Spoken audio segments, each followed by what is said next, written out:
கர்த்தருடைய பரிசுத்த நாமத்திற்கு மகிமையுண்டாகட்டும். வெளிப்படுத்தின விசேஷத்தினுடைய தொடர் போதனையை கேட்டுக்கொண்டு வருகிறோம். 1ஆம் அதிகாரம் மிக தெளிவாக உங்கள் ஒவ்வொருவருக்கும் புரிந்திருக்கும் என்று சொல்லி நான் நம்புகிறேன். இன்றைக்கு 2ஆம் அதிகாரத்திற்கு நாம் வந்திருக்கிறோம். 1ஆம் அதிகாரத்தினுடைய கடைசி வசனம் இவ்வாறு சொல்லுகிறது: வலதுகரத்தில் நீ கண்ட 7 நட்சத்திரங்களின் இரகசியத்தையும் 7 பொன் குத்துவிளக்குகளின் இரகசியத்தையும் எழுது என்று சொல்லிவிட்டு, அந்த இரகசியம் என்ன என்று சொல்லி அந்த வசனத்தினுடைய 2வது பகுதி நமக்கு சொல்லுகிறது. அந்த 7 நட்சத்திரங்களும் 7 சபையின் தூதர்களாம், நீ கண்ட 7 குத்துவிளக்குகளும் 7 சபைகளாம் என்று சொல்லுகிற இரகசியம் வெளிப்பட்டதை நாம் பார்க்கிறோம். இப்பொழுது 7 சபையிற்கு நீ எழுது, இரகசியத்தை எழுது என்று சொல்லி ஆண்டவர் சொல்லியிருக்கிறார். முதலாவது நாம் கண்டுபிடிக்கிற சபை எபேசு சபை. நான் இன்றைக்கு உங்களுக்கு இந்த எபேசு சபைக்கு எபேசு சபையினுடைய ஹிஸ்டாரிக்கல் பேக்ரவுண்ட் அதை மட்டும்தான் இன்றைக்கு நான் சொல்ல போகிறேன். ஆகினால ஃபஸ்ட்டு இந்த 7 சபைகளை குறித்து நீங்கள் படிப்பீர்கள் என்று சொன்னால், எந்த இடத்துல சொல்லப்பட்டிருக்கிறது? 1ஆம் அதிகாரம் 11வது வசனத்தை வாசியுங்கள். 1ஆம் அதிகாரம் 11வது வசனம். அது நான் அல்பாவும் ஒமேகாவும் முந்தினவரும் பிந்தினவருமாய் இருக்கிறேன். நீ காண்கிறதை ஒரு புஸ்தகத்தில் எழுதி, ஆசியாவில் இருக்கிற எபேசு, சிமர்னா, பெர்கமு, தியத்தீரா, சர்தை, பிலதெல்பியா, லவோதிக்கேயா என்னும் பட்டணங்களில் உள்ள 7 சபைகளுக்கும் அனுப்பு என்று விளம்பினது. முதல்ல நீங்கள் இந்த விஷயத்தை பார்த்தீங்கன்னு சொன்னால், ஃபஸ்ட்டு சொல்லப்பட்டிருக்கிற சபை எது? எபேசு சபை. உங்கள் ஸ்க்ரீனில் பாருங்கள், எபேசு சபை எங்கே தெரியுதுன்னு பாருங்கள். நான் ஒரு ரெட் கலரில் கீழே போட்டிருக்கேன்ல, எபேசு தெரியுதா? இதுதான் எபேசு சபை. இங்கே சொல்லப்பட்டிருக்கிற வரிசையை பார்த்தீங்கன்னு சொன்னால் ஒரு சர்க்கிள் போட்ட மாதிரி இருக்கும். எபேசுக்கு அடுத்தது அப்படியே நீங்கள் போனீங்கன்னா அடுத்தது எந்த சபைக்கு வரலாம்? சிமிர்னா. சிமிர்னா மேலே இருக்கா? அதற்கு மேலே சிமிர்னா இருக்கா? சிமிர்னாவுக்கு மேலே அடுத்து ட்ராவல் பண்ணிங்கன்னா எங்கே வரலாம்? பெர்கமு. பெர்கமு தெரியுதில்ல உங்களுக்கு? பெர்கமுக்கு அடுத்த சபை என்ன? நீங்கள் வசனத்தையே பார்க்க வேண்டியதில்லை, ஸ்க்ரீனை பார்த்தீங்கனாலே கண்டுபிடிச்சிடலாம். பெர்கமுக்கு அடுத்த சபை எது? தியத்தீரா. தியத்தீராக்கு அடுத்த சபை, தியத்தீரா ட்ராவல் பண்ணிங்கன்னா அடுத்தது எங்கே வரலாம்? நீங்கள் சர்தை, சர்தீஸ். சர்தையிலிருந்து ட்ராவல் பண்ணிங்கன்னா அடுத்தது எங்கே வரலாம்? பிலடெல்பியா. பிலடெல்பியாவிலிருந்து ட்ராவல் பண்ண அடுத்தது எங்கே வரலாம்? லவோடேஷியா, லவோதேக்கியா. இங்கே சொல்லப்பட்ட ஆர்டரே இவங்க ட்ராவல் பண்ண ஆர்டர் தான். ஒரு சர்க்கிளில் தான் ட்ராவல் பண்ணுறாங்க. ஒரு இடத்துல இருந்து எபேசிலிருந்து சிமிர்னா, சிமிர்னாவிலிருந்து பெர்கமு, பெர்கமுவிலிருந்து தியத்தீரா, தியத்தீராவிலிருந்து சர்தை, சர்தையிலிருந்து பிலதெல்பியா, பிலதெல்பியாவிலிருந்து லவோதேக்கியா, லவோடீஷியா. இப்படி ஒரு சர்க்குலரில் இருக்கிற ஒரு விஷயம். இந்த சபைகளுக்கு ஊழியம் செய்து பிரயாணப்பட்டு, சரீரத்தில் ஒவ்வொரு சபையாக பிரயாணப்பட்டு ஊழியம் செய்தவர் யோவான்.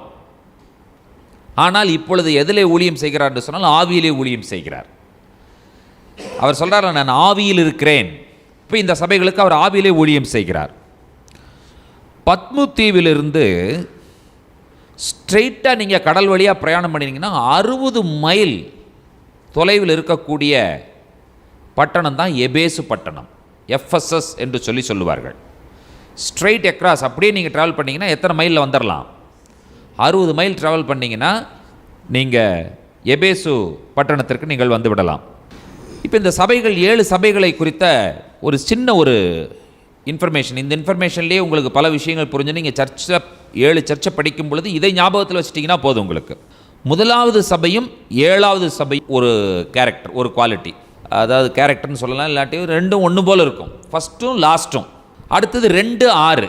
2வது சபையும் 6வது சொல்லப்பட்ட சபையும். மூணாவதாக 3, 4, 5 இந்த 3 ஒன்று. 1, 7 ஒரு குரூப், 2, 6 ஒரு குரூப், 3, 4, 5 ஒரு குரூப். இப்போ 1, 7 என்னன்னு கேட்டிங்கன்னு சொன்னால் பெரிய டேஞ்சரில் இருக்கக்கூடிய சர்ச். அந்த search they are in the biggest danger. அவர்கள்ட்ட பார்த்தீங்கன்னு சொன்னால் பெரிய தவறு அங்கே இருக்கிறது. எந்த சர்ச்சில்? 1லையும் 7லையும். 1வது சபை எந்த சபை? எபேசு சபை. 7வது சபை லவோதிக்கே சபை. ஓகே. இப்போ 2, 6 2வது சபையும் 6வது சபையும் சிறப்பான சபைகள், அவை மிகவும் நல்ல நிலையில் இருக்கிற சபைகள், எந்த விதமான விமர்சனத்திற்கும் உள்ளாகாத சபைகள். 2-6. எது ரெண்டாவது? எது? சிமிர்னா. 6வது பிலடெல்பியா. இப்போ இந்த 3, 4, 5 இதில் மிக்சிங் இருக்குது.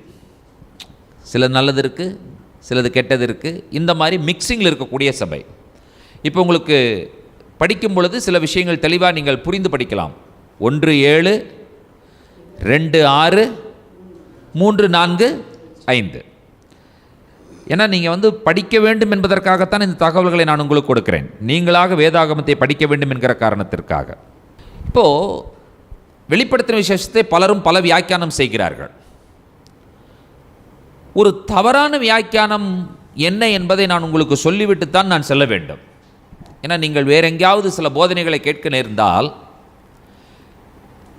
சில விஷயங்களை அவர்கள் தவறாக சொல்லும் பொழுது ஒருவேளை அது அப்படி இருக்கலாமா என்கிற எண்ணம் உங்களுக்கு வந்துவிடக்கூடாது என்பதற்காக இந்த விஷயத்தை சொல்லுகிறேன். இந்த 7 சபைகளையும் 7 காலங்களுக்கு ஒப்பிட்டு போதிக்கிறவர்கள் உண்டு. 1ஆம் நூற்றாண்டிலிருந்து இன்று வரை திருச்சபை சந்தித்த 7 காலங்களை 7 சபைகளோடு ஒப்பிட்டு சொல்லுவார்கள். ஆனால் அது மிக முற்றிலும் தவறானது. எபேசு சபையை 1ஆம் நூற்றாண்டில் இருந்த சபைகள் எப்படிப்பட்ட நிலையில் இருந்ததோ அந்த நிலைக்கு ஒப்பிட்டு சொல்லுவார்கள் எபேசு சபை. ஆனால் இங்கே இருக்கிற எபேசு சபையில் சொல்லப்பட்ட இந்த விஷயங்களை நீங்கள் பார்த்தீங்கன்னா 1ஆம் நூற்றாண்டில் சபை அப்படியா இருந்தது? என்ன வல்லமையாக இருந்தது, எவ்வளவு ஆத்துமாக்கள் பெருகினார்கள், 1ஆம் நூற்றாண்டில் ஊழியம் செய்த அப்போஸ்தலர்கள் எப்படிப்பட்டவர்களாக இருந்தார்கள். ஆகினாலே முதலாவது அவர்கள் சொல்லுகிற இந்த வியாக்கியானமே தவறான வியாக்கியானம். சிமிர்னா என்கிறதான சபையை 2 மற்றும் 3ஆம் நூற்றாண்டுகளிலே சபையினுடைய துன்பப்படுத்துகிற அந்த காலத்திற்கு ஒப்பிட்டு வியாக்கியானம் செய்வார்கள். 3வது சபையாக பெர்கமுவை கான்ஸ்டான்டின் என்கிறதான அந்த ரோம பேரரசனுடைய காலத்திற்கு ஒப்பிட்டு வியாக்கியானம் செய்வார்கள். தியத்தீராவை 1400, 1300 அப்படிங்கிற அந்த மிடில் ஏஜில் வர்ற சபைகளுக்கு ஒப்பிட்டு வியாக்கியானம் செய்வார்கள். சர்தை சபையை பார்த்தீங்கன்னு சொன்னால் ரெஃபர்மேஷன் பீரியட், மார்ட்டின் லூதருக்கு பிறகு ஒரு ரெஃபர்மேஷன் வந்துச்சுல்ல, ஒரு புரட்சி. அந்த புரட்சியின் காலத்திற்கு ஒப்பிட்டு சர்தை சபையை ஒப்பிட்டு சொல்லுவார்கள். பிலடெல்பியா சபையை என்ன சொல்லுவாங்கன்னு சொல்லி கேட்டிங்கன்னு சொன்னால், இந்த நவீன அருட்பணி மிஷினரி ஊழியங்கள் இருக்குல்ல, பல மிஷினரி ஊழியங்கள் 18ஆம் நூற்றாண்டில் 19ஆம் நூற்றாண்டில் எழும்பினதுன்னு உங்களுக்கு தெரியும். டிஎல் மூடி வந்தார், அதற்கு பிறகு ஜார்ஜ் முல்லர் வந்தார், வில்லியம் கேரி, ஜான் வெஸ்லி, அப்புறம் அதற்கப்புறம் அதே தொடர்ந்து வரும்பொழுது பார்த்தீங்கன்னு சீகன் பால்க், அப்புறம் நம்ம மிஷினரிஸ் மூவ்மெண்ட்டை கூட சேர்த்திக்கலாம், கால்டுவெல், இப்படி பல மிஷினரி மூவ்மெண்ட் வந்துச்சு. கடைசியில் எஃப்எம்பிபி இந்த மாதிரி அளவுக்கெல்லாம் அவங்கெல்லாம் அதில் மோட்டிவேட் ஆனவங்க தானே. அதாவது நீங்கள் சொன்ன மாதிரி கால்டுவெல், அப்புறம் சீகன் பால்க், இந்த மிஷினரிஸ்னுடைய மோட்டிவேஷனில் வந்தவங்க தான் நம்மளுடைய இப்போ நாங்களும் மிஷினரி ஊழியம் செய்கிறேன்னு சொல்லி எல்லாம் மிஷனுங்கிறாங்கல்ல. இந்த மிஷனுக்கு பேஸ் அந்த மிஷினரிஸ் தான். ஸோ பிலடெல்பியா மிஷினரி மூவ்மெண்ட்டுக்கு சொல்லுவாங்க. இப்போ லவோதிக்கேயா சபை பார்த்தீங்கன்னு சொன்னால் இப்பொழுது இருக்கிற சபைகள் 20, 21ஆம் நூற்றாண்டில் இருக்கிற சபைகளுக்கு ஒப்பிட்டு சொல்லுவார்கள். But it is completely wrong interpretation. இது ஒத்து வரவே வராது.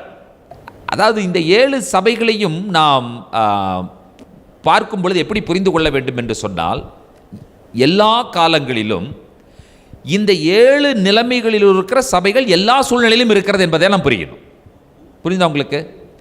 இப்போவும் நீங்கள் பார்த்தீங்கன்னு சொன்னால் எபேசு சபையினுடைய குணாதிசயங்களை கொண்ட சபைகள் இருக்குது, பிலடெல்பியா குணாதிசயங்களை கொண்ட சபைகள் இருக்குது, சர்தை, சிமிர்னா, லவோதிக்கேயா, தியத்தீரா, இப்படி இந்த குணாதிசயங்களை கொண்ட சபைகள் எல்லா காலமும் இருக்கிறது. ஆகையினாலே எங்கேயாவது எப்பொழுதாவது வெளிப்படுத்தின விசேஷத்தினுடைய போதனைகளை கேட்க உங்களுக்கு நேர்ந்தால், இவ்வாறு அவர்கள் ஒரு வியாக்கியானம் கொடுத்தால், நீங்கள் போராடி சண்டை போட்டு கொண்டிருக்கக்கூடாது, பேசாமல் எழுந்து வந்துடணும். புரிஞ்சுதா உங்களுக்கு? அவ்வளோதான். முதலாவது எபேசு சபை என்று சொல்லும் பொழுது இந்த சபை எங்கே இருக்குன்னு சொல்லி கேட்டிங்கன்னு சொன்னால், துறைமுக நகரம், அந்த காலத்தில் இருந்த ஒரு ஃபேமஸ் போர்ட் சிட்டி இதுதான் எபேசுஸ் என்கிறதான ஒரு சிட்டி. ரொம்ப அற்புதமான ஒரு நகரம். இந்தியா மற்றும் இந்த பக்கம் இருக்கிற எல்லா நாடுகளில் இருக்கிற பொருட்களும் எந்த துறைமுகத்திற்கு தான் வந்து இறங்குன்னு கேட்டிங்கன்னு சொன்னால் எபேசு துறைமுகத்திற்கு தான் வந்து இறங்கும். அங்கிருந்து தான் என்ன செய்வார்கள் என்று சொன்னால் மேற்கு நோக்கி இவர்கள் அந்த பொருட்களை கொண்டு செல்லுவார்கள். ஸோ எபேசு என்று சொல்லுவது துறைமுக நகரமாய் இருந்த ஒரு நகரம் என்பதை நாம் அறிந்திருக்கிறோம். சில விஷயங்களை நாம் பார்க்கலாம். நான் சில பாயிண்ட்ஸ் உங்களுக்காக போட்டிருக்கிறேன். எஃப்எஸ்எஸ் அல்லது எபேசு என்கிறதான இந்த வார்த்தைக்கு பொருள் என்னன்னு கேட்டிங்கன்னு சொன்னால் விரும்பத்தக்க, டிசைரபிள் என்பது அந்த எபேசு என்கிறதான பெயர். அந்த பட்டணத்தினுடைய பெயருக்கு என்ன பொருள்? விரும்பத்தக்க நகரம், டிசைரபிள் சிட்டி என்று சொல்லி அந்த பட்டணத்தினுடைய பெயர் அழைக்கப்படுகிறது. இது வந்து ஒரு மெட்ரோபாலிட்டன் சிட்டி. மெட்ரோபாலிட்டன்னா உங்களுக்கு தெரியும், கோயம்புத்தூர் வந்து காஸ்மோபாலிட்டன், சென்னை மெட்ரோபாலிட்டன் சிட்டி. அப்போ எவ்வளோ பெரிய நகரமாக இருக்கும் என்று சொல்லி நீங்கள் யோசித்து பாருங்கள். பறந்து விரிந்த ஒரு பெரிய நகரம், பெருநகரம் என்று சொல்லி சொல்லுவார்கள். கோயம்புத்தூர் கார்ப்பரேஷன் சொல்கிறோம். இப்போ சென்னை எடுத்துக்கிட்டீங்கன்னு சொன்னால் கிரேட்டர் சென்னை கார்ப்பரேஷன் அப்படி தானே சொல்கிறாங்க. பெருநகர சென்னையா? ஆமாம், கிரேட்டர் கார்ப்பரேஷன் என்னமோ சொல்லுவாங்க. அதற்கு அழகான ஒரு பெயர் கொடுத்துருக்கிறார்கள். ஆனால் குடி தான் இருக்க முடியாது, அது ஒன்று தான் கஷ்டங்க. வேறு பேரெல்லாம் நல்லா தான் இருக்குது. அதே போல் ஒரு பெரிய நகரம். அடுத்தது வந்து பார்த்தீங்கன்னு சொன்னால் this is a self governing democratic city. ஜனநாயகமான நகரம். அது சுயமாக தன்னைத்தான் ஆளுகை செய்யக்கூடிய ஒரு நகரமாக அந்த நகரம் இருந்தது. இந்த நகரம் அடுத்தபடியாக ஒரு ரிலிஜியஸ் சென்டர், ஒரு மதங்களுக்கு மையமான ஒரு நகரமாக இந்த எபேசு பட்டணம் நகரம் காணப்பட்டது. Socially it is a very wealthy city. நிறைய பணக்காரர்கள் இருந்தார்கள் அந்த நகரத்தில். சமூக ரீதியாக பார்க்கும் பொழுது, அந்தஸ்து ரீதியாக ஒரு பணக்காரர்கள் வாழக்கூடிய ஒரு நகரமாக, செல்வாக்கான ஒரு நகரமாக இந்த எபேசு நகரம் இருந்தது. இப்போ நீங்கள் பார்த்தீங்கன்னு சொன்னால் அந்த சிட்டி ஒரு செல்வாக்கான சிட்டி அப்படின்னு எடுத்துக்கிட்டிங்கனாலே, இந்தியாவில் சில சிட்டிஸை நீங்கள் சொல்லணும்னு சொன்னால் அந்த மக்கள் என்ன செய்வார்கள் என்று சொன்னால் பணக்காரர்களாக இருப்பார்கள். இந்த பணக்காரர்கள் இங்கே இருக்கிறார்கள் என்று தெரிந்தால் என்ன செய்வாங்கன்னு சொல்லி கேட்டிங்கன்னு சொன்னால் அவங்கள்ட்ட பணத்தை வசூல் செய்வதற்குண்டான காரியங்களை அங்கே நிகழ்த்துவார்கள். சென்னை எடுத்துக்கோங்க, பிக் ஸ்டேடியம்ஸ் இருக்குது. கிரிக்கெட் மேட்சஸ் எல்லாம் சென்னையில் நடக்கிறது, பாம்பேயில் நடக்குது, கல்கட்டாவில் நடக்கிறது, டெல்லியில் நடக்கிறது. என்ன காரணம் அப்படின்னு கேட்டிங்கன்னா, அங்கே வந்து அது மெட்ரோபாலிட்டன் சிட்டி. அங்கே கண்டிப்பாக பணக்காரர்கள் இருப்பார்கள். பணக்காரர்கள் இருப்பார்கள். இல்லாவிட்டால் கஷ்டப்பட்டு உழைத்து எப்படியாகிலும் பணத்தை சம்பாதிக்கக்கூடிய மக்கள் இருப்பார்கள் அங்கே. இப்போ இவர்கள் சம்பாதித்த பணத்தை என்ன பண்ணுறது? அதனால் அந்த சிட்டியில் என்ன பண்ணுவாங்கன்னு சொல்லி பார்த்தீங்கன்னு சொன்னால், எபேசில் ஒரு பெரிய விளையாட்டு சென்டர், மைதானம் இருக்கும். மாதம் என்னென்ன பண்ணணும்னு ஒவ்வொரு வருடமும் மே மாதம் என்ன செய்வார்கள் என்று சொன்னால் விளையாட்டு போட்டிகளை நடத்துவார்கள். இப்போ நீங்கள் சென்னையில் ஸ்டேடியம் இருக்குது, கோயம்புத்தூரில் கூட ஸ்டேடியம் இருக்குது. நீங்கள் உங்கள் பக்கத்தில் இருக்கிற ஒரு கிராமம் எடுத்துக்கொள்ளுங்கள். ஏதாவது ஒரு கிராமத்து பேர் சொல்லுங்கள் பார்க்கலாம். நமக்கெல்லாம் நகரமே தெரிந்தவர்கள், கிராம பேரே தெரியாதவர்கள் இல்லையா? காலப்பட்டி ஒரு கிராமம் இருக்குது இல்லையா? துடியலூருங்கிற ஒரு கிராமம் இருக்குது. இன்னும் சொல்ல போனீங்கன்னா பொள்ளாச்சி கூட எடுத்துக்கோங்க, உடுமலைப்பேட்டை கூட எடுத்துக்கோங்க. கோயம்புத்தூரை கம்பேர் பண்ணும்போது சிறிது தான். கோயம்புத்தூரில் எக்ஸிபிஷன் போடுறாங்க, உடுமலைப்பேட்டையில் எக்ஸிபிஷன் போடுவாங்களா? அரசு பொருட்காட்சி உடுமலைப்பேட்டையில் போடுவாங்களா? போட மாட்டாங்க. ஏன் போட மாட்டாங்க? இல்லை, மக்கள் போனாலும் மக்களுடைய மக்கள் தொகை, அதற்கு பிறகு அவர்கள் கையில் இருக்கிற வருமானம், இந்த எக்கனாமிக்கல் கண்டிஷனும் அங்கே இருக்கிற மக்கள் தொகையும் என்ன கொண்டு வராதுன்னு கேட்டிங்கன்னு சொன்னால் இவர்களுக்கு வருமானத்தை ஈட்டி தராது. கோயம்புத்தூரில் போட்டுருங்க, கண்டிப்பாக போவாங்க. ஒரு பொழுதுபோக்கு பூங்கா, எப்படா மக்கள் கிடைக்காங்க ஏங்கிட்டு இருக்கிறாங்க. இப்போல்லாம் ஸ்மார்ட் சிட்டி போட்டிருக்காங்க. நான் என்ன புரிஞ்சுக்கிட்டேன்னு சொன்னால், கம்பம் நேராக இருந்து லைட் எரிஞ்சால் அது நல்ல சிட்டி, கம்பம் சாய்வாக இருந்து லைட் எரிஞ்சால் அதுக்கு பேர் ஸ்மார்ட் சிட்டி இல்லையா? கம்பம் நேராக இருக்கக்கூடாது. நம்ம ஊர் ஸ்மார்ட் சிட்டி தான் நான் கண்டுபிடிச்சேன். ஓ, இதுதான் ஸ்மார்ட் சிட்டி போல் தெரியுது அப்படின்னு நான் கண்டுபிடிச்சேன் நான். ஸோ இந்த பெருநகரங்கள் மக்களுக்கு பொழுதுபோக்குகள் நிறைந்த ஒரு நகரமாக பெருநகரங்கள் காணப்படும். ஜூ இருக்கும், எக்ஸிபிஷன் நடக்கும், கேம்ஸ் நடக்கும், பொழுதுபோக்கு பூங்காக்கள் நிறைய காணப்படும். மக்கள் எப்படியாலும் கொஞ்சம் டைம் என்டர்டெயின் பண்ணணும், டைம் ஸ்பெண்ட் பண்ணணும் அப்படின்னு என்ன அர்த்தம்? மணி ஸ்பெண்ட் பண்ணணும்னு அர்த்தம். போனால் ஒரு ஐஸ்கிரீம் வாங்கணும், ஒரு 100 ரூபா ஒரு ஐஸ்கிரீம், ஆனாலும் பரவாயில்ல வாங்கி சாப்பிடுவாங்க. எப்படியாவது அது தொண்டை வலி வந்தால் என்ன, மூக்கு வலி வந்தால் என்ன, ஏதோ ஒரு வலி வரட்டும், ஆனாலும் என்ன பண்ணுறது, போயாச்சும் வாங்கி சாப்பிட்டாகணும். So entertainment. அதை போல் அங்கேயும் பார்த்தீங்கன்னு சொன்னால் பெரிய ஸ்டேடியம் இருந்தது. அந்த ஸ்டேடியத்தில் ஒவ்வொரு வருடமும் பேன் அயோனியன் அப்படிங்கிற ஒரு கேம், நீங்கள் உங்களுடைய கூகுள் அது இதில் அடித்து பாருங்கள், பேன் அயோனியன் கேம்னா அது என்ன கேம் என்று சொல்லி, கிரேக்க மக்கள் கலாச்சார ரீதியாக விளையாடக்கூடிய ஒரு விளையாட்டு. அந்த போட்டிகள் நடைபெறும் அந்த மைதானம் அங்கே இருந்தது. மக்கள் வந்து கல்ச்சரல், எப்போ பார்த்தாலும் பாருங்கள் ஒரு கல்ச்சரல் ப்ரோக்ராம் ஒன்று நடத்துங்க அப்படின்னு சொல்லுவாங்க. ஸ்கூலில் காலேஜஸில் எடுத்திங்கன்னா ஒரு கல்ச்சரல் ப்ரோக்ராம்னா ஒரு ஸ்மோக் பாக்ஸை போட்டு ஒரு பச்சை கலர் சிவப்பு கலர் லைட்டை போட்டு அதற்கு பிறகு என்ன பண்ணுவாங்க, ஒரு 4 ஆட்டத்தை ஆடி உடனே ஒரு கை தட்டி விசில் அடித்தா ஒரு கல்ச்சரல் ப்ரோக்ராம் நடத்தியாச்சு. ஒவ்வொரு மத சம்பந்தப்பட்ட நிகழ்ச்சிகள் வரும்பொழுது வந்து பார்த்திங்கன்னு சொன்னால் ஒரு கலாச்சார ப்ரோக்ராம், ஒரு கல்ச்சரல் ப்ரோக்ராம். பொங்கல் வந்துச்சுன்னா எல்லோரும் என்ன செய்யுது, ஒரு பொங்கல் வச்சு சாப்பிட்றது. அப்புறம் வேறு என்ன கலாச்சார நிகழ்ச்சிகள் நடத்துவார்கள்? தீபாவளிக்கு ஒரு கலாச்சார நிகழ்வுகள் நடத்துவது, கிறிஸ்மஸ், இப்படி ஒவ்வொரு கல்ச்சருக்கும் கல்ச்சரல் ப்ரோக்ராம்ஸ் நடத்துவது. இவைகளெல்லாம் வந்து பார்த்திங்கன்னு சொன்னால் போட்டிகள் கலாச்சாரங்கள் நிறைந்து மக்களை எப்பொழுதும் பிஸியாக வைத்திருக்கக்கூடிய ஒரு நகரம் எபேசு பட்டணம். அப்போ உங்களுக்கு வந்து ஒரு ஐடியா கிடைச்சது, இப்போ எந்த மாதிரி ஒரு பட்டணத்தில் இருக்கிற சபை எப்படிப்பட்ட சபையாக இருக்கும் என்கிற ஒரு ஐடியா உங்களுக்கு கிடைக்கிது. இங்கே தீனாளுடைய கோயில் ஒன்று இருந்தது. இது வந்து one of the 7 wonders of the world. உலக அதிசயங்களிலே இது ஒரு மிகப்பெரிய அதிசயமாக காணப்பட்டது. த டெம்பிள் ஆஃப் ஆர்டிமஸ் என்று சொல்லுவார்கள். ARTEMIS, ஆர்டிமஸ் அல்லது தீனா. இந்த டீனாங்கிற இந்த கோயிலில் வந்து பார்த்திங்கன்னு சொன்னால் பெரிய பெரிய பணக்காரர்கள் என்ன சொல்லுவாங்கன்னு சொன்னால் அவங்களுடைய அந்த டேக்ஸ் கட்டாத மணி இருக்குல்ல, இது இந்த பொருட்கள் தங்கங்கள்லாம் கொண்டு போய் அங்கே கொடுத்து வச்சுருவாங்க. ஸ்விஸ் பேங்க், கரெக்டு, அதே தான். இந்த டீனால் டெம்பிள் வந்து என்னென்னு கேட்டிங்கன்னு சொன்னால் பெரிய பணக்காரர்களுக்கு ஒரு பாதுகாப்பு பெட்டகமாக காணப்படுகிற ஒரு கோயில்.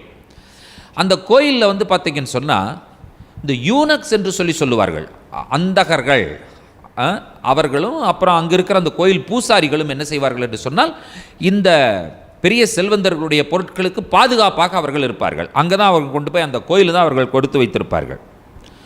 அடுத்தது உங்களுக்கு சிட்டினாலே என்ன இருக்குன்னு சொல்லி பார்த்தீங்கன்னு சொன்னால் கிரைம் இருக்கும், பட்டணம்னா என்ன இருக்கும், கண்டிப்பாக குற்றங்கள் இருக்கும்.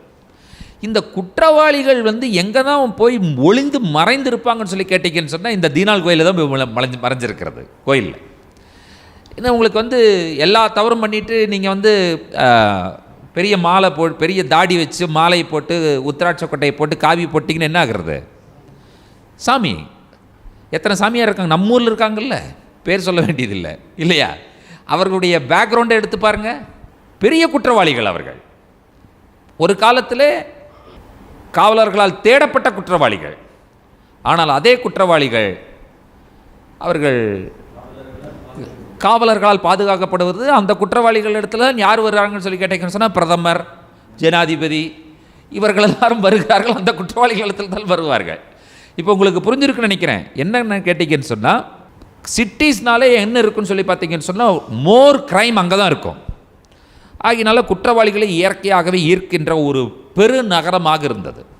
இப்போ நீங்கள் வந்து ஒரு பிக்சர் உங்களுக்கு கிடச்சிருக்குன்னு நினைக்கிறேன். இந்த எபேசு என்கிறதான் இந்த பட்டணம் எப்படிப்பட்ட பட்டணம்? பெரிய பட்டணம், ஒரு சோஷியலி வெல்த்தி சிட்டி, கேம்ஸ் நடக்கும், மதங்களின் மையம், இப்படிப்பட்ட காரியங்களை நீங்கள் கண்டுபிடித்திருக்கிறீர்கள். இப்போது இந்த தீனாளுடைய கோயில் பெரிய ஸ்ட்ரக்சர், ஜெய்ஜாண்டி கோத்திக் ஸ்ட்ரக்சர் உள்ள ஒரு கோயில். இந்த கோயில், அந்த சிலை, அந்த தேவியினுடைய டெம்பிள். எபேசு பட்டணத்தில் இந்த கோயில் இருந்தால் இப்படி தான் இருந்திருக்கும் என்கிற ஒரு அமைப்பை காண்பித்து, ஏன்னா இதனுடைய ஒரு தூண் இன்றைக்கும் இருக்கிறது. நீங்கள் போனீங்கன்னு சொன்னால் என்ன பார்க்கலான்னு சொன்னால் அந்த கோயிலினுடைய சிதலமடைந்த கோயிலினுடைய ஒற்றை தூண் இன்றைக்கும் நின்று கொண்டு இருக்கிறது. ஆர்கியாலஜி மூலமாக கண்டுபிடிச்சிருக்காங்க. ஸோ ஒரு ஸ்மால் வீடியோ கிளிப், இந்த வீடியோ கிளிப்பை பாருங்கள்.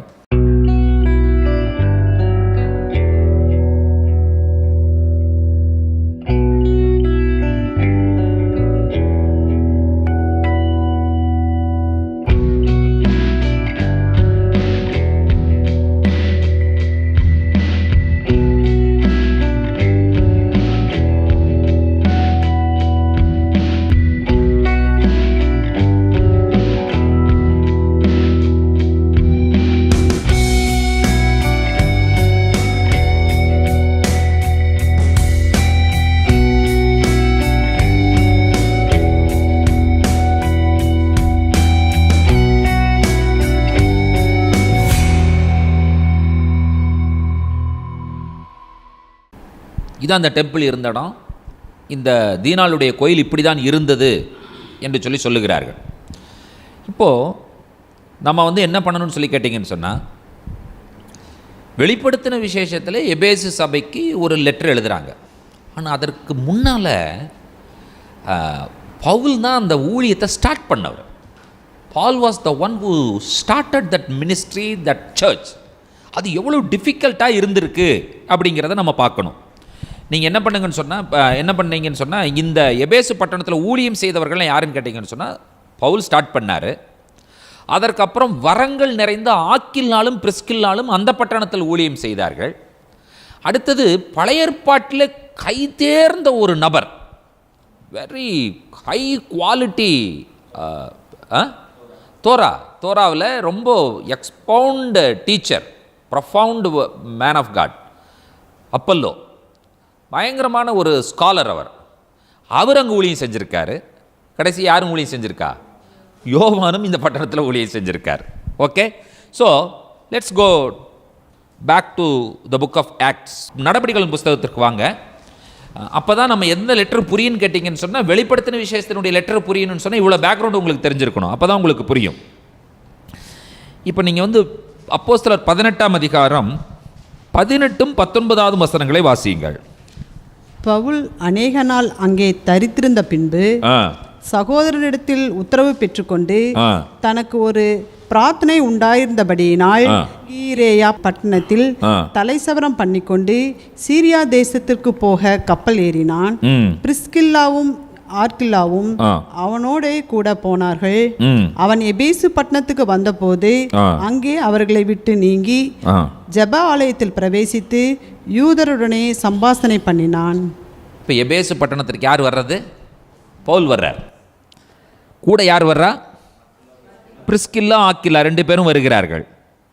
யூதர்களுடனே என்ன செய்கிறான் என்று சொன்னால் அங்கே சம்பாஷணை பண்ணுகிறதை நீங்கள் பார்க்கிறீர்கள். இப்போ 18ஆம் அதிகாரம் 24வது வசனத்தை வாசியுங்கள்.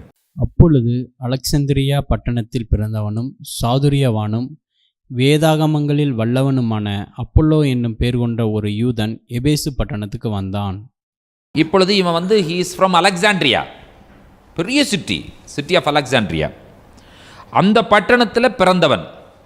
அடுத்தது அவனுடைய குவாலிட்டியை சொல்லும் பொழுது சாதுரியவான் அப்படின்னா மேன் ஆஃப் வெர்சட்டாலிட்டி, அதாவது வந்து பல விஷயங்களை ஒரே நேரத்தில் கையாளக்கூடியவனை தான் சாதுரியவான்னு சொல்லுவாங்க. சிலரெல்லாம் பாருங்கள், அவர்களுடைய குவாலிட்டி எப்படி இருக்குன்னு சொல்லி கேட்டிங்கன்னு சொன்னால், ஒரு ஆளோடு பேசி கொண்டிருப்பார்கள், அங்கே இன்னொரு ஆள் ரெண்டு பேர் என்ன பேசிகிட்டு இருக்காங்கன்னு அதையும் கேட்டுட்டு இருப்பாங்க. ஆனால் அது வந்து பைத்தியம் பிடிச்சிடும் இல்லையா? அது ரொம்ப கஷ்டம்.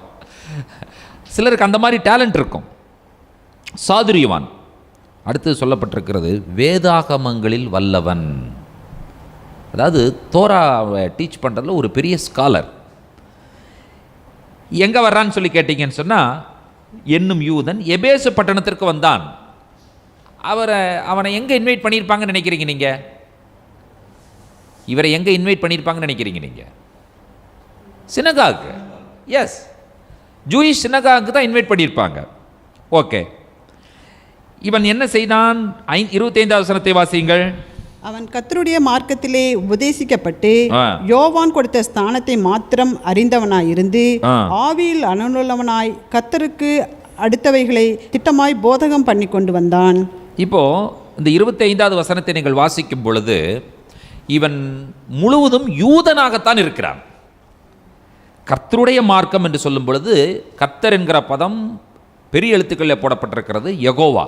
அப்போது அந்த ஓல்ட் டெஸ்டமெண்ட்டினுடைய மார்க்கம், கர்த்தருடைய மார்க்கம் என்று சொல்லும் பொழுது அந்த பழைய ஏற்பாட்டினுடைய மார்க்கம், அதிலே உபதேசிக்கப்பட்டு யோவான் கொடுத்த ஸ்நானத்தை மாத்திரம் அறிந்தவனாய் இருந்து ஆவியில் அனனுள்ளவனாய் கர்த்தருக்கு அடுத்தவைகளை திட்டமாய் போதகம் பண்ணி கொண்டு வந்தான். So somewhat he knows about யெஷுவாவை பற்றி ஏதோ ஒரு சில விஷயங்கள் இவனுக்கு தெரிந்திருக்க வாய்ப்பு இருந்திருக்கிறது. இப்போ 26வது வசனத்தை வாசியுங்கள். அவன் ஜெப ஆலயத்தில் தைரியமாய் பேசத் தொடங்கின போது, இதெல்லாம் எங்க நடந்துட்டு இருக்குன்னு சொன்னா எபேசு பட்டணத்தில் நடந்துட்டு இருக்கிற விஷயம். அதனாலதான் உங்களை வாசிக்க சொல்றேன் நான். ஜெப ஆலயத்தில் தைரியமாய் பேச தொடங்கின போது ஆக்கில்லாவும் பிரிஸ்கில்லாவும் அவன் பேசுகிறதை கேட்டு அவனை சேர்ந்து கொண்டு தேவனுடைய மார்க்கத்தை அதிக திட்டமாய் அவனுக்கு விவரித்து காண்பித்தார்கள். இப்போ இந்த அப்பல்லோ பாத்தீங்கன்னு சொன்னா இந்த மேசியாவிற்குள்ளாக நடத்தினது யாருன்னு கேட்டீங்கன்னு சொன்னா இந்த ஆக்கில்லாலும் பிரிஸ்கில்லாலும் தான். இப்போ இவனுக்கு இவ்வளோ ஸ்கிரிப்சர் தெரியுதே, ஆகினால இவருக்கு என்ன செஞ்சால் போதும், ஒரு லைட்டாக சில விஷயங்களை சொல்லி கொடுத்தா போதும், இவருக்கு இயேசுவை பிடித்து கொள்வார்.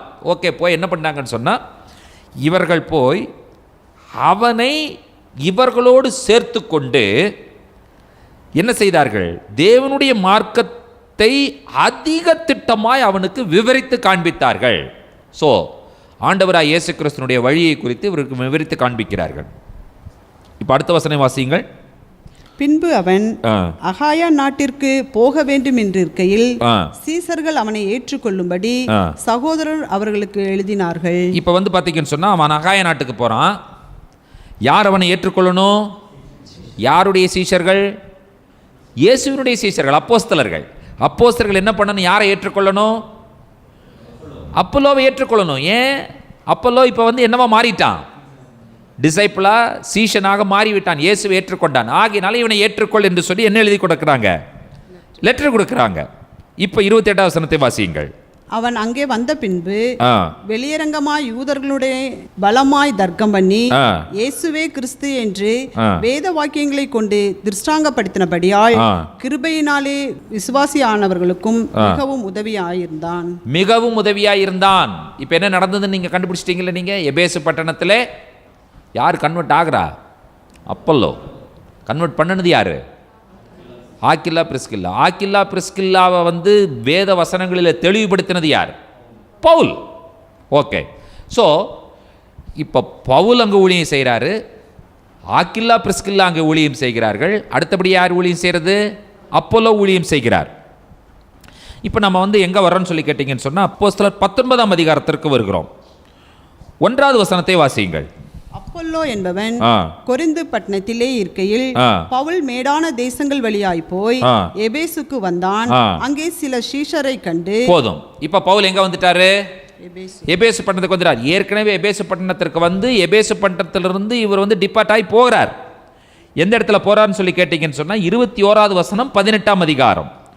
வருகிற பண்டிகையிலே எப்படி ஆயினும் நான் எருசலேமில் இருக்க வேண்டும், தேவனுக்கு சித்தமானால் திரும்பி உங்களிடத்திற்கு வருவேன் என்று சொல்லி அவர்களிடத்தில் உத்தரவு பெற்றுக்கொண்டு கப்பல் ஏறி எபேசுவை விட்டு புறப்பட்டு எங்கே போகிறார்? செசரியா பட்டணத்திற்கு அங்கிருந்து எருசலேமுக்கு போய் சபையை சந்தித்து அந்தியோகியாவுக்கு போனான்.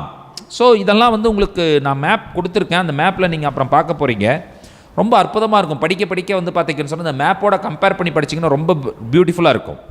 சரி, இப்போ போனவர் திரும்ப எங்கே வர்றாருன்னு பார்த்தீங்கன்னா திரும்பவும் எபேசு பட்டணத்திற்கு பவுல் வருகிறார். எபேசு பட்டணத்தில் நடந்த நிகழ்வுகளை நீங்கள் பார்க்கிறீர்கள்.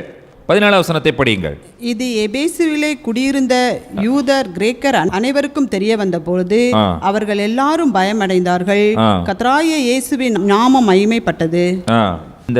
இந்த விஷயங்களை நீங்கள் பார்த்தீங்கன்னு சொன்னால் எபேசு பட்டணத்திற்கு வந்தான். சீசரை கண்ட பொழுது நீங்கள் பரிசுத்தாவியை பெற்றீர்களா அப்படின்னு சொல்லி கேட்கும் பொழுது அங்கே பரிசுத்தாவியை பெற்றுக்கொள்கிறார்கள் என்று சொல்லி பார்க்கிறோம். அந்நிய பாஷைகள் எல்லாம் பேசுகிறார்கள் என்று சொல்லி பார்க்கிறோம். அடுத்தது ஜபாலயத்திற்குள் பிரவேசிக்கிறார். ஜபாலயத்திற்குள் பிரவேசித்து அங்கே சில விஷயங்களை அவர் போதிக்கிறார். போதித்துவிட்டு திறனுங்கிறவனுடைய வித்தியாசாலையிலேயும் என்ன செய்கிறார்? போதிக்கிறதை நீங்கள் பார்க்கிறீர்கள். இது 9ஆம் வசனத்தில் நீங்கள் கண்டுபிடிக்கிறீர்கள். அடுத்தது பவுலுடைய கைகளினாலே தேவன் விசேஷித்த அற்புதங்களை செய்தலினார். அவருடைய பிரேயர் ஷாலெல்லாம் போடுறாங்க, அவர்கள் சுகமாகிறார்கள். அப்பொழுது என்ன செய்கிறாங்கன்னு சொல்லி பார்த்தீங்கன்னு சொன்னால் மந்திரவாதிகளாகி யூதர் என்ன பண்ணுறாங்கன்னு சொன்னால் பவுலுடைய நாமத்தில் இதை செய்கிறோன்னு சொல்லும் பொழுது இயேசுவை தெரியும், பவுலை தெரியும், நீங்கள் யார் அப்படின்னு கேட்குறது பிசாசுகள். இதெல்லாம் எங்கே நடக்கிறது? எபேசுவில் நடக்கிறது. 17ஆவது வசனம். இது எபேசுவிலே குடியிருந்த யூதர் கிரேக்கர் அனைவருக்கும் தெரிய வந்தபோது அவர்கள் எல்லாரும் பயமடைந்தார்கள். கர்த்தராகிய இயேசுவின் நாமம் மகிமைப்பட்டது என்று சொல்லி நாம் பார்க்கிறோம். ஓகே, இப்பொழுது நாம் என்ன செய்கிறோம்னு சொல்லி கேட்டீங்கன்னு சொன்னால் 23ஆவது வசனத்தை வாசிக்கிறோம். 23ஆவது வசனத்தை வாசியுங்கள். அக்காலத்திலே அந்த மார்க்கத்தை குறித்து பெரிய கலக்கம் உண்டாயிற்று. இப்போ இந்த மார்க்கத்தை குறித்து என்ன உண்டா இருக்குன்னா ஒரு பெரிய கலக்கமே உண்டாயிருச்சு. மக்கள் மத்தியில் ஒரு பயம், பீதி வந்துடுச்சு. காரணம் என்ன அப்படின்னு கேட்டீங்கன்னு சொன்னால், பெரிய கோயில் இருக்குது. அடுத்தது இவர் பார்த்தீங்கன்னு சொன்னால் பயங்கர மிராக்கிள்ஸ், எங்கே போனாலும் அற்புதங்களும் அதிசயங்களும் நடந்து கொண்டே இருக்கிறது. இப்போ மக்களுக்கு இவரை பார்க்கிறதா இல்லாவிட்டால் இவரை இந்த கோயிலை பார்க்கிறதாங்கிற ஒரு பெரிய பிரச்சனை ஆயிடுச்சு. 24வது வசனத்தை வாசியுங்கள். இப்படி என்றால் தெமேத்திரியு என்னும் பேர் கொண்ட ஒரு தட்டான் தியானாளின் கோவிலைப் போல வெள்ளியினால் சிறிய கோவில்களை செய்து தொழிலாளிகளுக்கு மிகுந்த ஆதாயம் அறிவித்துக் கொண்டிருந்தான். இப்போ நீங்கள் பாருங்கள், இந்த கோயிலில் என்ன நடந்துச்சுன்னு கேட்டீங்கன்னு சொன்னால், அந்த கோயிலுக்குள்ளேயும் கோயிலை சுற்றிலும் அந்த கோயிலுக்குள்ளே இருக்கிற அந்த தியானாளுங்கிற அந்த தேவியினுடைய சிலையை சிறு சிறுசாக செஞ்சு வித்துட்ருக்கிறானுங்க. பெரிய பிஸ்னஸ் ஓடிட்டு இருக்கு. பவுல் என்ன பண்ணார்? இந்த பிஸ்னஸையே க்ளோஸ் பண்ணி போட்டார். ஒரு ஆள் கூட பிஸ்னஸ் பண்ணவே முடியல. அந்த அளவிற்கு ஒரு பெரிய விஷயம் நடந்துருச்சு. எப்படி இருக்கும் யோசிச்சு பாருங்க நீங்கள். இது நடந்தது எங்கே? எபேசு பட்டணத்தில். இப்போது 25வது வசனம் என்ன சொல்லுதுன்னு பாருங்க. இவர்களையும் இப்படிப்பட்ட தொழில் செய்கிற மற்ற வேலையாட்களையும் அவன் கூடி வர செய்து, மனுஷர்களே, இந்த தொழிலினால் நமக்கு நல்ல பிழை உண்டா இருக்கிறது என்று அறிவீர்கள். பார்த்தீங்களா, எல்லாம் கூடி இப்போ சங்கமே கூடிருச்சு. நம்ம செய்கிற இந்த தொழில்னால நல்ல பிழப்பு ஓடிட்டு இருக்குதுன்னு நம்ம எல்லாருக்கும் தெரியும். ஆனால் இந்த ஒரு ஆள் வந்தான். இந்த ஆள் என்ன செஞ்சான் பாருங்க. 26வது வசனம். இப்படி இருக்க கைகளினால் செய்யப்பட்ட தேவர்கள் அல்லவென்று இந்த பவுல் என்பவன் சொல்லி எபேசுவிலே மாத்திரமல்ல கொஞ்சம் குறைய ஆசியா எங்கும் அநேக ஜனங்களுக்கு போதித்து அவர்களை வசப்படுத்தி கொண்டான் என்று நீங்கள் கண்டும் கேட்டும் இருக்கிறீர்கள். அதாவது பவுல் என்ன பண்ணிட்டாரு பாருங்க. கைகளினால் செய்யப்பட்ட இந்த விக்கிரகம் தெய்வம் அல்ல, கர்த்தர் தான் தெய்வம்னு சொல்லி பவுல் போதித்தது மட்டுமல்ல, அவருடைய ஊழியத்தில் நடந்த அற்புதங்கள் அடையாளங்கள் மூலமாக மக்கள் என்ன பண்ணிட்டாங்கன்னு சொன்னால், இந்த குட்டி குட்டியாக வைக்கிற அந்த சிலையை வாங்கிறத விட்டுட்டாங்க. இப்போ இவன் business come to N end, முடிஞ்சுது. இவன் இப்படி பண்ணிட்டான். எபேசுவில் மட்டும் இவன் செய்யலை, ஃபுல் ஆஃப் ஏஷியா எவ்வளோ பெரிய பறந்து விரிந்த ஒரு ஊழியத்தை பவுல் செய்திருக்கிறார் என்று சொல்லி பாருங்கள். அப்படி போதித்து ஜனங்களை தன்வசப்படுத்தி கொண்டான். இதனால் நம்முடைய தொழில் அற்றுப்போகும்படியான அபாயம் நேரிட்டு இருக்கிறதும் அல்லாமல், நம்ம தொழில் போனது மட்டும் இல்லைப்பா, மகாதேவியாகிய தியானாளுடைய கோவில் எண்ணமற்று போகிறதற்கும் இந்த கோயிலும் முடிஞ்சிருனி. எல்லாரும் சர்ச்சுக்கு வந்துட்டானா கோயிலுக்கு போகிறதுக்கு ஆள் யார் இருக்கா? யோசிச்சு பாருங்க. கோயிலுக்கும் இல்லை. ஆசியா முழுமையும் பூச்சக்கரமும் சேவிக்கிற அவளுடைய மகத்துவம் அழிந்து போகிறதற்கும் ஏதுவாய் இருக்கிறது என்றான். கூப்பிட்டு சொல்லிட்டான். நம்ம தொழில் பாதிக்கிறதுங்கிறது கூட இருந்துட்டு போட்டோம், இந்த கோயில் நிலைமை என்ன ஆகுறதுன்னு யோசிச்சுப்பார். கோயிலுக்கு என்ன செய்ய மாட்டாங்க, யாரும் வரமாட்டாங்க. பவுல் எப்படி மினிஸ்ட்ரியை ஃபவுண்டேஷன் போட்டிருக்கார் பார்த்தீங்களா? பால்ஸனுடைய ஃபவுண்டேஷன், அற்புதமான ஃபவுண்டேஷன் எங்கே போட்டது? எபேசுவில். மற்ற எல்லா இடத்திலும் தங்கினதை பார்க்கலும் எபேசுவில் தான் ஏறத்தாழ 2.5 வருஷத்துக்கு மேலே தங்கியிருக்கார் பவுல் அவருடைய மினிஸ்ட்ரியில். அதையும் நாம் பார்க்கத்தான் போகிறோம். இப்போ 28வது வசனத்தை வாசிக்க கேட்கலாம். அவர்கள் இதை கேட்டு, அவர்கள் இந்த நபருடைய பேச்சை கேட்டு கோபத்தால் நிறைந்து, எல்லாருக்கும் பயங்கர டென்ஷன், கோபம். அடுத்தது என்ன செஞ்சாங்கன்னு பாருங்க. எபேசியருடைய தியானாலே பெரியவள் என்று சத்தமிட்டார்கள். எபேசியருடைய தியானாலே பெரியவள். இந்த பவுல் சொல்ற ஆண்டவர் இல்ல, எபேசியருடைய தியானாலே பெரியவள் என்று சொல்லி எல்லாரும் பயங்கரமா சத்தம் போடுறாங்க. எவ்வளோ பெரிய ஆப்போசிஷன்ல, எவ்வளோ பெரிய எதிர்ப்பில் பவுல் ஊழியம் செஞ்சிருக்காருன்னு பாருங்க. நம்ம என்ன தெரியுமா நினைச்சிட்டு இருக்கிறோம், ஏதோ நமக்கு தான் இன்னைக்கு இந்த காலத்தில் ஊழியம் செய்யறதுக்கு எதிர்ப்பாக இருக்கிறது அப்படின்னு நம்ம நினைச்சிட்டு இருக்கிறோம். பிசாசுன்னு ஒருத்தர் இருந்தான்னு சொன்னால் ஊழியத்துக்கு எல்லா நாள்லையும் எதிர்ப்பு தான். எந்த நாளில் பிசாசு ஊழியத்துக்கு சாதகமாக இருந்திருக்கான்னு ஒரு நாளை சொல்லுங்க எனக்கு. இருந்திருக்கானா என்னைக்காவது? இல்லவே இல்லை. தொடங்கிற நாளிலிருந்து இந்த நாள் வரைக்கும் பிசாசு ஊழியத்திற்கு எதிர்ப்பாகத்தான் இருப்பான், விசுவாசிகளுக்கு எதிர்ப்பாகத்தான் இருப்பான். ஆகியனால நம்ம என்ன நினச்சிட்டு இருக்கிறோம், சிலர் போது இதெல்லாம் ரொம்ப கடைசி காலம் பிரதர், பிசாசு பயங்கரமாக போராடுறான். இப்போ 1ஆம் நூற்றாண்டில் பயங்கரமாக சாதகமாக இருந்தானா பிரதர்? இது கடைசி காலம் அதெல்லாம் ரொம்ப போராடுறான். எப்பவுமே போராடிட்டு தான் இருப்பான். இதோடவா போராட்டம்? நீங்கள் இன்னும் படித்து பாருங்க. இப்போ இந்த போராட்டம் நடந்துட்டு இருக்குது. பட்டணம் முழுவதும் கலகத்தினால் நிறைந்தது. பவுலுக்கு வழித்துணையாய் வந்த மக்கோதனராகிய காயுவையும் அரிஸ்தர்க்குவையும் அவர்கள் இழுத்துக்கொண்டு ஒருமனப்பட்டு அரங்கசாலைக்குள் பாய்ந்தோடினார்கள். இப்போ பவுல் என்ன சொல்கிறான் பார்த்தீங்கன்னு சொன்னால், அந்த கூட்டத்திற்குள்ளே போக மனதாக இருந்த போது சீசர்கள் அவனை போக விடவில்லை. பிச்சு பீஸாக்கிடுவாங்க, அவ்வளோதான். அவனை முடிஞ்சது கதை, அவ்வளோதான். அவன் ஆள் வந்து தெரியாமல் ஆக்கி விடுவார்கள். அவ்வளவு கோபம் இருக்குது அவங்களுக்கு மேலே. ஆனாலும் பவுல் பாருங்க, இருக்கட்டும்பா போல, உள்ள போய் பார்க்கலாம், போய் தான் பார்க்கலாமே, என்ன ஆயிருப்போகுது, தடுத்ததுனால போகல. இல்லாட்டி ஐயா என்ன பண்ணியிருப்பாரு, அதெல்லாம் போயிருவார். இவரு கேட்கவா வேணும் அவருக்கு. இப்போ பாருங்க 31வது வசனம் என்ன சொல்லுகிறது? ஆசியா நாட்டு தலைவரில் அவனுக்கு சிநேகிதராயிருந்த சிலர் அவனிடத்திற்கு ஆள் அனுப்பி அரங்கசாலைக்குள் போக வேண்டாம் என்று எச்சரித்தார்கள். இப்போ அடுத்தது பார்த்தீங்கன்னு சொன்னால், இந்த விஷயங்களெல்லாம் நீங்கள் படித்து பாருங்கள். கூட்டத்தில் அமளி உண்டாச்சு, அப்படியும் இப்படி சிலர் அப்படியும் சிலர் இப்படியுமாக பேசினார்கள். சிலருக்கு வந்து பார்த்தீங்கன்னு சொன்னால் எதுக்காக கூடி வந்தோம்னே தெரியல, கூட்டத்தோடு ஒன்று சேர்ந்து உட்காந்துருக்கிறது. அங்கே என்ன நடந்திருக்குன்னே தெரியாது. பான்னு பார்த்தீங்கன்னு சொன்னால் அவன் 10 பேர் இருக்குமா, என்னத்துக்குப்பா வந்திருக்க தெரியல, எல்லாம் இருக்காங்க, நானும் இருக்கிறேன். இன்றைக்கி இருக்காங்களா அப்படி பார்த்தீங்கன்னா, ரோட்டில் ஏதோ ஒன்று நடந்திருக்கோம், செடி பார்த்துட்டு இருப்பான். நம்ம போய் என்னங்க அப்படின்னு கேட்டால் தெரியலிங்க, இப்போ தான் நான் வந்தேன் அப்படிமா. எதுக்கு நீங்களே தெரியாது. இது இந்த காலத்தில் இல்லை, அந்த காலத்துலேயே அப்படி தான் இருந்திருக்கான். 32வது வசனத்தில் சொல்லிருக்கு பாருங்க. கூட்டத்தில் அமளி உண்டாக சிலர் இப்படியும் சிலர் அப்படியுமாக பேசினார்கள். தாங்கள் கூடி வந்த காரணம் இன்னதென்று அநேகருக்கு தெரியாமலே இருந்தது. என்னெல்லாம் நடந்திருக்குதுன்னு பாருங்க. பிரச்சனை நடந்துட்டு இருக்கு. பிரச்சனை நடந்துட்டு இருக்கும் பொழுது 34வது வசனத்தை படித்து பார்த்தீங்கன்னா பிரச்சனையுடைய தீவிரம் என்னங்கிறது உங்களுக்கு புரியும். பாருங்க, 2 மணி நேரம் க்ரௌடு நான் ஸ்டாப்பா என்னன்னு சத்தம் போடுறாங்க.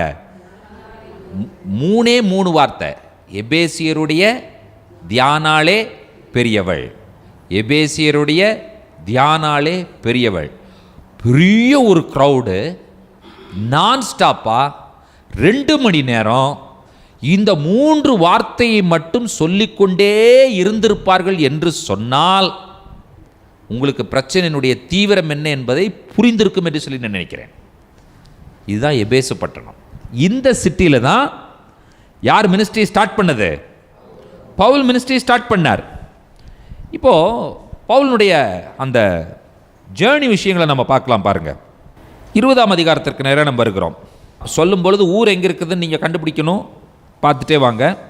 20ஆம் அதிகாரத்தில் நீங்கள் பார்த்தீங்கன்னு சொன்னால் இவர்கள் மினிஸ்ட்ரி ஸ்டார்ட் பண்ணி எங்கே வர்றாங்கன்னு சொல்லி பார்த்தீங்கன்னு சொன்னால் 5வது வசனத்தில் பார்த்தீங்கன்னு சொன்னால் இவர்கள் முன்னாக போய் துரோவா பட்டணத்தில் எங்களுக்காக காத்திருந்தார்கள். துரோவா பட்டணம் எங்கே இருக்குன்னு கண்டுபிடிக்க முடியுதா உங்களால்? TROAS, ட்ரோவாஸ். தெரியுதா? ட்ரோவாஸ் அதான் துரோவா பட்டணம். அப்படியே நீங்கள் கொஞ்சம் அடுத்தது நான் அப்படியே படிச்சுட்டே வந்தீங்கன்னு சொன்னால் இங்கே துரோவா பட்டணத்தில் என்ன நடந்ததுன்னு சொல்லி கேட்டிங்கன்னு சொன்னால் அந்த பட்டணத்தில் 7 days தங்கியிருக்காங்க. இந்த பட்டணத்தில் தான் பவுல் வந்து ஒரு ஷபாத்தினுடைய முடிவுக்கு பிரசங்கம் பண்ணும் பொழுது அந்த சனிக்கிழமை நைட்டு பிரசங்கம் பண்ண ஆரம்பித்து பிரசங்கமே முடியாமல் விடிய பிரசங்கம் பண்ணி 3வது மாடியிலேருந்து ஒருத்தன் கீழே விழுந்தது எங்கே தான்? அங்கே தான், துரோவாவில் தான். அப்புறம் போய் அவனை எழுப்பிட்டு வர்றார். உயிரோனா கூட்டிக் கொண்டு வந்து மிகுந்த ஆறுதல் அடைந்தார்கள். அடுத்தது பவுல் எங்கே வர்றாருன்னா 13வது வசனத்தில் பார்த்தீங்கன்னு சொன்னால் ஆசோ பட்டணம் வரைக்கும் வருகிறார். ட்ரோவாஸ்க்கு பக்கத்தில் ASSOSன்னு இருக்கா? இருக்குல்ல, அதான் ஆசோ பட்டணம். 13வது வசனத்தில் இருக்கிறது. ஆசோ பட்டணம் வரைக்கும் கரை வழியாய் போக மனதாக இருந்தபடியால், அப்படின்னா நம்ம என்ன நீங்கள் கரையிலேயே போகிறதுன்னு இல்லை, நடந்து போகிறது, கால்நடையாய் போக மனதாக இருந்தான். அவன் திட்டம் பண்ணியிருந்தபடியே நாங்கள் கப்பல் ஏறி அந்த பட்டணத்தில் அவனை ஏற்றுக்கொள்ளும்படி முன்னாக அங்கே போயிருந்தோம். இப்போ பவுல் வர்றதுக்கு முன்னாலேயே கப்பல் ஏறி இவங்க போகிறாங்க. பவுல் எப்படி போகிறாரு? நடந்தே போகிறார். எங்கிருந்து? துரோவாலிருந்து ஆசோஸுக்கு போகிறார். ஓகே, 14வது வசனம் என்ன சொல்லப்படுது? அவன் ஆசோ பட்டணத்தில் எங்களை கண்டபோது நாங்கள் அவனை ஏற்றிக்கொண்டு மித்திலேனே பட்டணத்திற்கு வந்தோம். எது மித்திலேனே பட்டணம்? கீழே இருக்கு பாருங்க. ஆசோ பட்டணத்திலிருந்து மித்திலேனே, MYTILENE இருக்கா? கரெக்ட், ட்ரோவாஸ் கீழே இருக்கு. மித்திலினே பட்டணத்திற்கு வந்தோம். அவ்விடம் விட்டு மறுநாளிலே கீயு தீவிற்கு எதிராக வந்து, கீயு எங்கே இருக்குதுன்னு பாருங்க.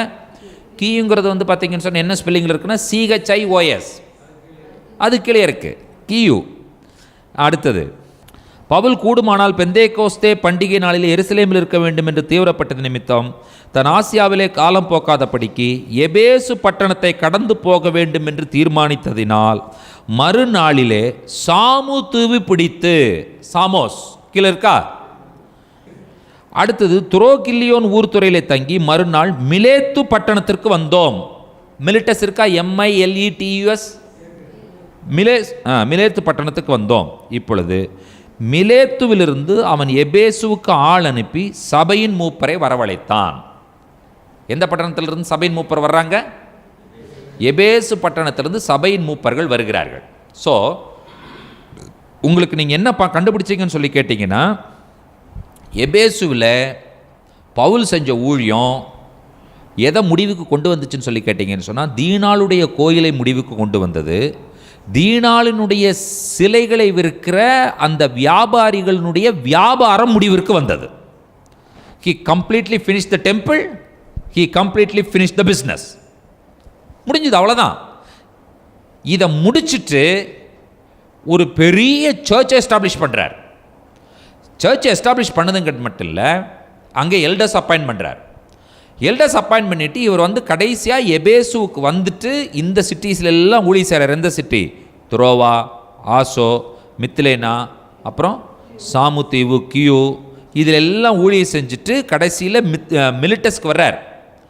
மிலிட்டஸ்க்கு வந்து அங்கே என்ன பண்ணுறாருன்னு சொன்னால், அங்கே வந்து இருக்கிற சர்ச்சில் மினிஸ்ட்ரி பண்ணிகிட்டு இருக்கும் பொழுது, இப்போ திரும்ப நம்ம டிபார்ட் ஆகி போகணும், நம்ம போகலாம் அப்படின்னு சொன்ன உடனே திரும்ப எபேசுக்கு போய் தான் கப்பல் ஏறணும். ஆனால் எபேசில் இருக்கிற மூப்பர்களை இங்கே வரவழைச்சிட்டான். இப்போ ஒரு மீட்டிங் நடக்கு. பவுலினுடைய கடைசி ஃபேர்வெல் அட்ரஸ், கடைசி மெசேஜ் எபேசுக்கு கொடுக்குறாரு பாருங்க. அந்த இதை நீங்கள் கண்டிப்பாக அதை நீங்கள் வாசிக்கணும். நான் வாசிக்கிறேன், கவனிங்க. மிலேத்துவிலிருந்து அவன் எபேசுவுக்கு ஆள் அனுப்பி சபையின் மூப்பரை வரவழைத்தான். கவனிக்கிறீங்களா? அடுத்தது வாசிக்கிறேன், கவனிங்க. அவர்கள் தன்னிடத்தில் வந்து சேர்ந்த பொழுது அவன் அவர்களை நோக்கி, நான் ஆசியா நாட்டில் வந்த முதல் நாள் தொடங்கி எல்லா காலங்களிலும் உங்களுடனே இன்ன விதமாக இருந்தேன் என்பதை நீங்கள் அறிந்திருக்கிறீர்கள். என்ன அழகா ஒரு ஊழியக்காரர் சொல்கிறார் பார்த்தீங்களா? இப்படிப்பட்ட ஊழியர்கள் இன்றைக்கு இருக்காங்களா? நீங்கள் இந்த வசனத்தை படித்து பார்த்து எனக்கு சொல்லுங்கள். வெகு மனத்தாழ்மையோடும் மிகுந்த கண்ணீரோடும் யூதருடைய தீமையான யோசனைகளால் எனக்கு நேரிட்ட சோதனைகளோடும் நான் கர்த்தரை சேவித்தேன். பிரயோஜனமானவைகளில் ஒன்றையும் நான் உங்களுக்கு மறைத்து வைக்காமல் வெளியரங்கமாக வீடுகள் தோறும் உங்களுக்கு பிரசங்கித்து உபதேசம் பண்ணினேன். தேவனிடத்திற்கு மனம் திரும்புவதை குறித்தும் நம்முடைய கர்த்தராகிய இயேசு கிறிஸ்துவை விசுவாசிப்பதை குறித்தும் நான் யூதருக்கும் கிரேக்கருக்கும் சாட்சியாக அறிவித்தேன். இப்பொழுதும் நான் ஆவியிலே கட்டுண்டவனாய் எருசலேமுக்கு போகிறேன். அங்கே எனக்கு நேரிடும் காரியங்களை நான் அறியேன். கட்டுகளும் உபத்திரவங்களும் எனக்கு வைத்திருக்கிறது என்று பரிசுத்தாவியானவர் பட்டணந்தோறும் தெரிவிக்கிறதை மாத்திரம் அறிந்திருக்கிறேன். ஆகிலும் அவைகளில் ஒன்றையும் குறித்து கவலைப்படேன். என் பிராணனையும் நான் அருமையாக எண்ணேன். என் ஓட்டத்தை சந்தோஷத்தோடு முடிக்கவும் தேவனுடைய கிருபையின் சுவிசேஷத்தை பிரசங்கம் பண்ணும்படிக்கு நான் கர்த்தராகிய இயேசுவினிடத்தில் பெற்ற ஊழியத்தை நிறைவேற்றவுமே விரும்புகிறேன். இதோ நான் உங்களுக்குள்ளே சஞ்சரித்து தேவனுடைய ராஜ்யத்தை குறித்து பிரசங்கம் பண்ணினதை கேட்டவர்களாகிய நீங்கள் எல்லாரும் இனி என் முகத்தை பார்க்க மாட்டீர்கள் என்று அறிந்திருக்கிறேன். அவ்வளோதான். This is the final. எபேசுவில் இதுதான் ஃபைனல் பவுலுக்கு.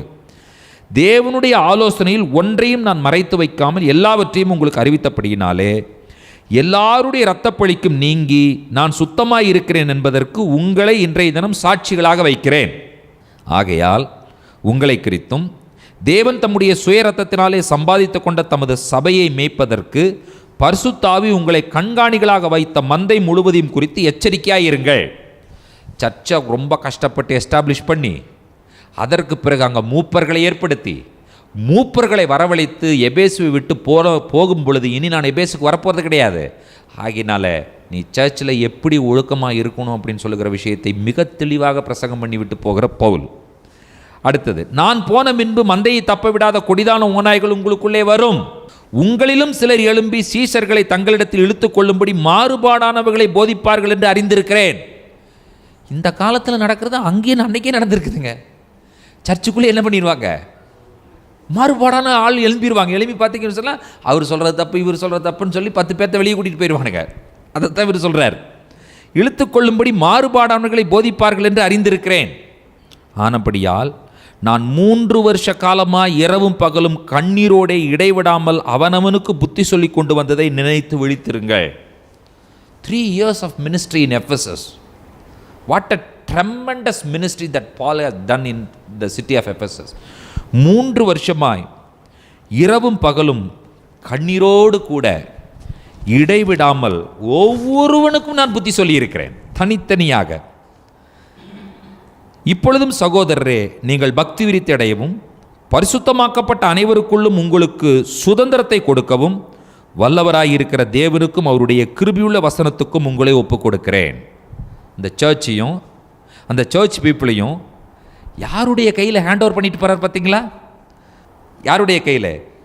பரிசுத்தமாக்கப்பட்ட அனைவருக்குள்ளும் உங்களுக்கு சுதந்திரத்தை கொடுக்கவும் வல்லவராயிருக்கிற தேவனுக்கும் அவருடைய கிருபையுள்ள வசனத்துக்கும் உங்களை ஒப்புக் கொடுக்கிறேன். விசுவாசிகள் எதற்கு ஒப்புக் கொடுத்துட்டு போகிறாரு? கர்த்தருடைய வார்த்தைக்குள்ளே ஒப்புக் கொடுத்து விட்டு போகிறார். அடுத்தது அவருடைய கன்ஃபெஷன் பாருங்க. ஒருவனுடைய வெள்ளியாகிலும் பொன்னையாகிலும் வஸ்திரத்தை ஆகிலும் நான் இச்சிக்கவில்லை. நீங்கள் நம்ம சொல்ல முடியுமா அந்த மாதிரி? யோசிச்சு பாருங்க. அப்படின்னு என்ன அர்த்தம்? நான் இது வரைக்கும் காணிக்க கொடுன்னு நான் கேட்டதே இல்லைங்கிறார். அதுதான் அந்த வசனத்தினுடைய பொருள். எனக்கு இதை கொடு, எனக்கு இந்த தேவை இருக்குது அப்படின்னு சொல்லி நான் என்னதில்லை, கேட்டதே இல்லை. பவுல் சொல்கிறார் அப்படி. நீங்கள் அறிந்திருக்கிறபடி எனக்கும் என்னுடனே கூட இருந்தவர்களுக்கும் வேண்டியவைகளுக்காக இந்த கைகளே வேலை செய்தது. What a great man of God. இப்படி பிரயாசப்பட்டு பலவினரை தாங்கவும் வாங்குகிறதை பார்க்கலும் கொடுக்கிறதே பாக்கியம் என்று கர்த்தராகி இயேசு சொன்ன வார்த்தைகளை நினைக்கவும் வேண்டும் என்று எல்லா விதத்திலேயும் உங்களுக்கு காண்பித்தேன். I was an example. ஆண்டவராய் இயேசு கிறிஸ்து சொன்ன வசனத்திற்கு நான் மாதிரியாக இருந்தேன் என்று சொல்லுகிறார். இவைகளை சொன்ன பின்பு என்ன செய்கிறார் பாருங்க. முழங்கால் படியிட்டு அவர்கள் எல்லாரோடும் கூட ஜெபம் பண்ணினான். அடுத்தது, அவர்கள் எல்லாரும் மிகவும் அழுது, என் முகத்தை நீங்கள் இனி பார்க்க மாட்டீர்கள் என்று அவன் சொன்ன வார்த்தையை குறித்து அதிகமாய் துக்கப்பட்டு பவுலின் கழுத்தை கட்டிக்கொண்டு அவனை முத்தம் செய்து கப்பல் வரைக்கும் அவனோடு கூட போனார்கள். That is the final. அதற்கு பிறகு எபேசு சபை யாரை பார்க்கவில்லை? பவுலை பார்க்கவில்லை. கஷ்டப்பட்டு தீனாளுடைய கோயிலை ஒன்றுமில்லாமல் பண்ணின பவுல். தீனாளுடைய கோயிலை பற்றிய விஷயங்களை கூகுளில் போய் தயவு செய்து இந்த வாரத்தில் அடித்து படித்து பாருங்கள். அதனுடைய நீளம் என்ன, அதனுடைய அகலம் என்ன, அதனுடைய உயரம் என்ன, அங்கே நடந்த பிஸ்னஸ் என்ன என்கிற விஷயங்களை நீங்கள் படித்து பார்த்தால்தான், எல்லாவற்றையும் எனக்கு சொல்லுவதற்கு நேரம் இல்லை, ஆகலாம் நீங்கள் படித்து பாருங்கள். அவ்வளோ பெரிய ஒரு டெம்பிளை ஒன்றுமில்லாமல் பண்ணியிருந்தாருன்னா எப்படி இருக்கும் யோசிச்சு பாருங்கள், பார்க்கலாம். இப்போ நம்மளுடைய காலகட்டங்களில் ஒரு பெரிய டெம்பிள் பேர் சொல்லுங்கள். ராமர் கோயில். தமிழ்நாட்டில் ஏதாவது சொல்லுங்கள். திருப்பதி சொல்லலாம். திருப்பதி சொல்லலாம். திருப்பதி கோயிலவே ஒன்றுமில்லாமல் பண்ணுனா ஒரு ஊழியக்காரர் இருந்தாருன்னா எப்படி இருக்கும் யோசிச்சு பாருங்கள். தீனாள் கோயில் மாதிரியே தான், ஆனால் அதை விட பயங்கரமான ஸ்ட்ரக்சர். அது பெரிய ஸ்ட்ரக்சர். அந்த கோயிலை ஒன்றும் இல்லாமல் பண்ணார், அந்த பிஸ்னஸையும் ஒன்றும் இல்லாமல் பண்ணார் பவுல். இப்போது உங்களுடைய மைண்டில் நீங்கள் யோவான் சபைக்கு, அந்த எபேஸ் சபைக்கு எழுதின அந்த ஷார்ட் லெட்டருக்கு பின்னால் இவ்வளோ பெரிய பேக்ரவுண்ட் இருக்குங்கிறது உங்களுக்கு தெரியுமா? இவ்வளோ நாள் யோசிச்சு பாருங்கள். எபேஸுக்கு இவ்வளோ பெரிய பேக்ரவுண்ட் இருக்குன்னு தெரியுமா? ஊழியம் தொடங்கினது பவுல். வரங்கள் நிறைந்த ஆக்கில்லாலும் பிரிஸ்கில்லாலும் ஊழியம் செய்த இடம் எபேசு. வேத வாக்கியங்களில் வல்லவனாகிய அப்போல்லோ வேத வாக்கியத்தை விளக்கி சொன்ன இடம் எபேசு. கடைசியில் அப்போஸ்தலனாகிய யோவான் ஊழியம் செய்தது. இப்போ இந்த சர்ச் ஒரு பிரசித்தி பெற்ற ஒரு சபை, எபேசில் இருந்த சபை. அதற்கு உதாரணமே என்னன்னு கேட்டீங்கன்னு சொன்னால், பவுல் எபேசிற்கு எழுதின நிருபமே உதாரணம். இந்த பவுல் இந்த எபேசுக்கு என்ன செஞ்சிருக்காரு? ஒரு லெட்டர் எழுதியிருக்காரு. இந்த பவுலுடைய இந்த லெட்டரில் இந்த சபையை எவ்வளோ ஹையஸ்ட் ரிகார்டு பண்ணி எழுதியிருப்பார், ஹையஸ்ட் ரிகார்டு இந்த சர்ச் மேலே வச்சிருக்காருங்கிறதுக்கு எது தெரியுமா உதாரணம்? இந்த லெட்டரில் தான் கிறிஸ்து, சபை, கணவன், மனைவி, மணவாளன், மணவாட்டி என்கிறதான ஒப்பீட்டு எங்கே தான் சொல்லியிருக்காரு? இந்த சர்ச்சில் தான் ரொம்ப வலியுறுத்தி சொல்லியிருக்கிறார். இந்த நாள் வரைக்கும் எந்த ஒரு திருமணத்திலும் எபேசியர் 5ஆம் அதிகாரத்தை சொல்லாத ஒரு திருமணம் இருக்கா? சொல்லுங்க. இல்லவே இல்லை. இப்போ இந்த சபைக்கு மேலே எவ்வளவு பெரிய ஒரு ரிகார்ட் பவுலுக்கு இருந்திருந்ததுன்னா, அந்த மணவாளன் மணவாட்டி என்கிறதான அந்த விஷயத்தை இந்த சபையில் நிருபம் எழுதும் பொழுது சொல்லியிருப்பார் என்று சொன்னால் இந்த சபையினுடைய முக்கியத்துவம் என்ன என்பதை யோசித்து பாருங்கள்.